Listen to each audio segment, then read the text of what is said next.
Real story, কালিম্পংয়ের Morgan house. ভূতে বিশ্বাস ছিল না।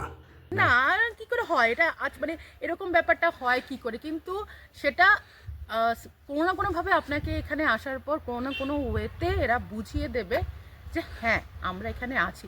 আমরা এখানে আছি। শতরূপ চক্রবর্তীর ভূতের অভিজ্ঞতা। Real story.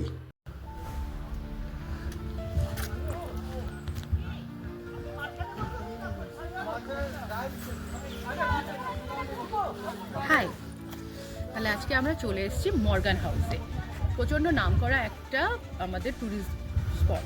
ওয়েস্ট বেঙ্গলের কেন বাইরের লোকজন এখানে ঘুরতে আসে, কারণ এই জায়গার একটা ভৌতিক গল্পের আভাস পেয়ে আমিও ঠিক সেভাবে এসেছিলাম একটা এক্সপিরিয়েন্স করতে, হয়েওছে।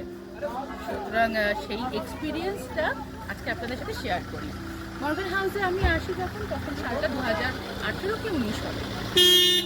ফ্যামিলি মিলেই আসি এবং আসার সময় প্রচুর গল্প শুনি। মর্গান হাউসে এই হয়েছিল সেই হয়েছিল, মর্গান হাউসের যে ওনার ছিলেন তিনি মারা গেছিলেন, তিনি এখনও পাইপ খান, রাতে এখানে সেটা দেখা যায়। নানা রকম ভৌতিক গল্প শুনে মর্গান হাউসে আসা হলো। দিনে আমরা যখন পৌঁছাই তখন বেশ দুপুর ছিল। লাঞ্চ করে আমরা একটু আউটসাইডে ঘুরতে বেরোই। সামনেই ডেলো আছে, ডেলো থেকে ঘুরে ওখানেও একটা ঘটনা ঘটেছিল, যেটা পরে অন্য সময় শেয়ার করব। ঘুরে যখন ফেরত আসি বিকেল ঘটনা মানে হতে না হতে এখানে একটা বেশ ঠান্ডাটা না বেশ গা ছমছমে ঠান্ডা। আর যখন একটা জায়গার ভৌতিক ব্যাপার থাকে তখন আপনি দেখবেন না চাইতে একটা ওরকম একটা ফিলিংস আপনার মধ্যে চলে আসে, এই বুঝি কিছু হলো, ও বুঝি কিছু হলো। এই করতে করতে আমাদেরও বেশ রাত ঘনিয়ে এসেছিলো। রাতে ডিনার শেষ করে যখন যে যার রুমে আমরা, তখন গল্পই করছিলাম। কারণ বাইরে ঘুরতে এসে একটু যদি আড্ডা না মারা হয় তাহলে কি হয়, যে ঘটনাটা ঘটে এবার সেটা বলি। সাডেনলি আমাদের রুমের বাথরুমে যে গিজারটি ছিল, হঠাৎ করে সেখানে একটা আওয়াজ হয়। গিজার অন হওয়ার পর, গরম জল হয়ে যাওয়ার পর যে আওয়াজটা হয় সেই আওয়াজকে ফিল করি। সঙ্গে সঙ্গে বাথরুমে যাই, দেখি গিজার অন হয়ে আছে। গিজারের সুইচটা অফ করে আবার চলে আসি। বেশ খানিকক্ষণ আবার কিছুক্ষণ যাওয়ার পর আবার সেম আওয়াজ, এবং আমরা তখন আমরা যেটা স্বাভাবিক মন বলে যে কিছু একটা হয়তো হচ্ছে, সামথিং ইজ দেয়ার, কিছু হয়তো আছে। এবং আমরা আমাদের যারা সঙ্গে ছিল তাদের তিনটে আমরা ফোন করি, তারা তাদের ঘর থেকে আসতে না করে দেয়। এই মুহূর্ত অবস্থায় আমরা যে রুমে দুজন ছিলাম, আমি এবং আমার বোন, আমরা দুজন সারা রাত প্রায় জাগা, এবং যেটা ফিল করি সেটা হচ্ছে বাইরে থেকে প্রচণ্ড কুকুরের ডাকের আওয়াজ। যদিও অতগুলো কুকুর একসাথে ডাকার কোনো মানে ছিল না, তবু সে আওয়াজটা পাচ্ছিলাম। বেশ অনেকক্ষণ কেটে যায়, হঠাৎ জলের আওয়াজ শুরু হয়। এবার যেটা হয় সেটা হচ্ছে যে আমরা তো কেউ কল খুলে আসিনি, কিন্তু সামহাও আমরা যেটা কিছু একটা হচ্ছে, কিছু একটা ঘটছে, বাট খারাপ কিছু হয়নি, তবে হয়তো আমাদেরকে ফিল করানোর জন্য যে কিছু একটা আছে এখানে, তাই হয়তো এই জিনিসটা হয়েছিল।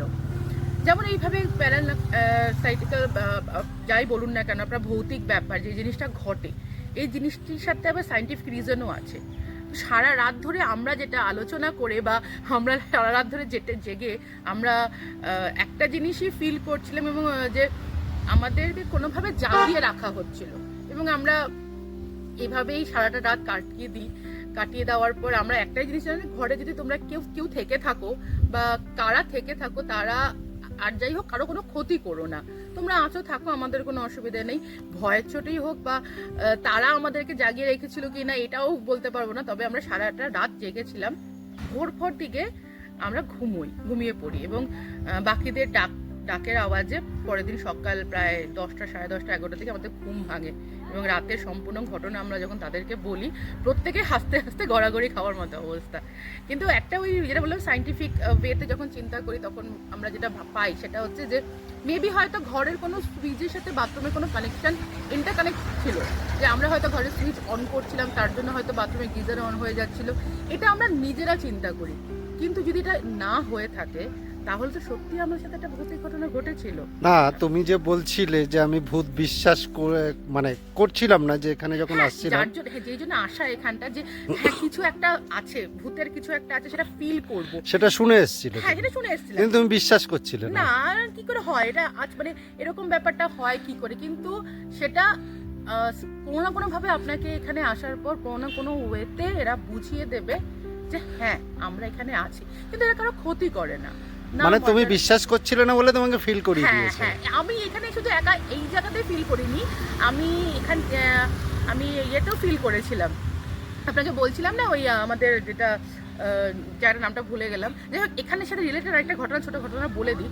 যে এখানে আসার পর যখন আমি আমার সাথে আমার 4 বছরের মেয়ে ছিল, তখন আমার মেয়ের 4 বছর বয়স।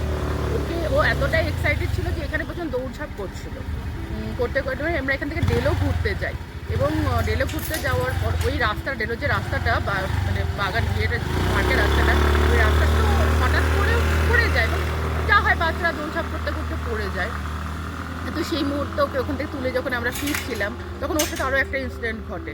সেটা হচ্ছে যে ও গাড়িতে যখন আমরা উঠছি, তখন ওর হাতটা গাড়ির দরজার মাঝখানে চলে আসে এবং ও প্রচুর ব্যথা পায়। আনকনসিয়াস মাইন্ডে বলুন, কনসিয়াস মাইন্ডে বলুন, যাই বলুন না কেন, প্রত্যেকটা ঘটনাকে একসাথে রিলেট আপনি করতে পারবেন। এখানে ফিরে আসার পর ওর জ্বরও আসে, যেহেতু ও পড়ে গেছিলো। সারাটা রাত আমরা জেগে থাকি। এখান থেকে যখন বেরিয়ে যাই, তারপর আমার মেয়ে নর্মাল সুস্থ হয়। এবং এই রকম ঘটনাগুলো আমার অবিশ্বাস হওয়ার ফলে অনেক জায়গায় ঘটেছে। যেটা বললাম ডাউহিলে একটা, হ্যাঁ ডাউহিলে একটা ঘটনা ঘটেছে আমার সাথে, সেটা আমরা পরে আপনাদের আবার শেয়ার করব।